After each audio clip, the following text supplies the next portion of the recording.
Good morning students. आज हम +2 का मैट्रिसेस चैप्टर स्टार्ट करेंगे।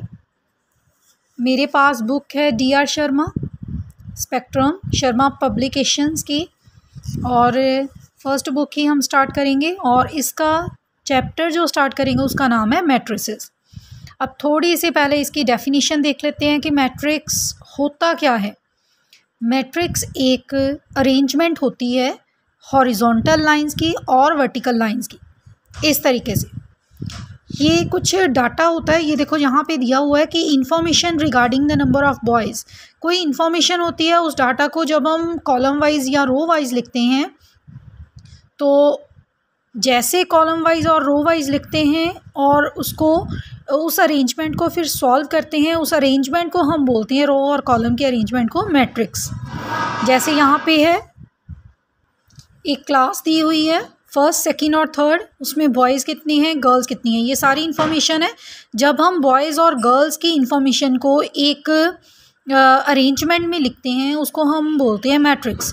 और मैट्रिक्स का नोटेशन होता है हमेशा ये वाला क्लोज्ड ब्रैकेट जिसको हम बोलते हैं।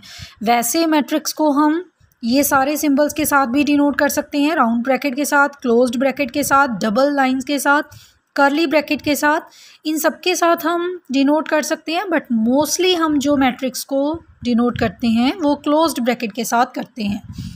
ठीक है, तो बाय चांस अगर आपके पास पेपर में या कहीं और इस तरीके से भी नोट किया आए तो मैट्रिक्स देखकर, ये सिंबल देखकर घबराना नहीं है। आपने सोच लेना है कि यही क्लोज्ड ब्रैकेट जो है आपका मैट्रिक्स है। अब इसमें देखो हम इसके ऑर्डर को m क्रॉस n के साथ नोट करते हैं, m क्रॉस n के साथ डिनोट करते हैं। इसमें हमारे पास n क्या होता है, m का मतलब है कि हमारे उस मैट्रिक्स में कितने नंबर ऑफ़ रोज़ हैं। n का मतलब होता है कि उस मैट्रिक्स में हमारे पास कितने नंबर ऑफ़ कॉलम्स हैं। ये चीज़, ये ऑर्डर हमें ये बताता है कि उस मैट्रिक्स में कितने रोज़ हैं और कितने कॉलम्स हैं, और उसको हम रोज़ और कॉलम को क्रॉस के साथ डिनोट करते हैं। इस तरीके से डिनोट करते हैं, हमें ये पता चलता है। इसको हम ऑर्डर ऑफ मैट्रिक्स भी बोलते हैं, ऑर्डर ऑफ मैट्रिक्स भी बोलते हैं इसको हम। तो ऑर्डर ऑफ मैट्रिक्स मतलब m रोज़ और n कॉलम।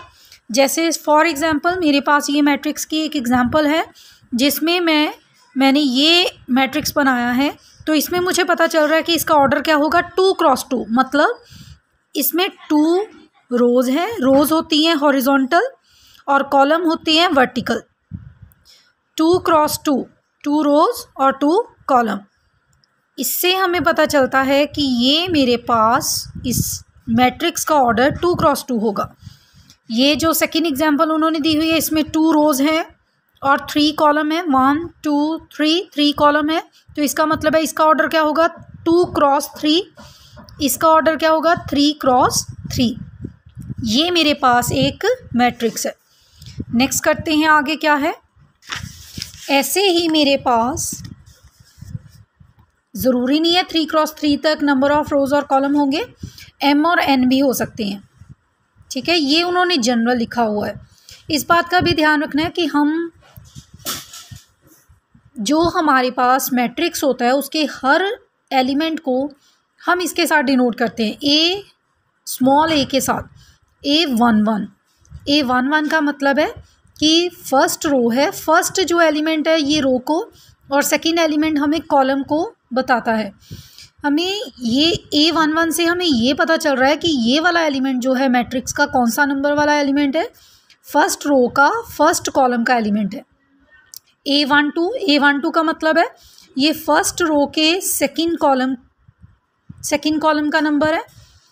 और ऐसे ही डैश डैश डालकर लिखा हुआ है a1j, मतलब यहाँ पे j का मतलब है कोई नंबर होगा कि ये जो एलिमेंट है ये फर्स्ट रो में ही आ रहा है बट jth नंबर पे आ रहा है।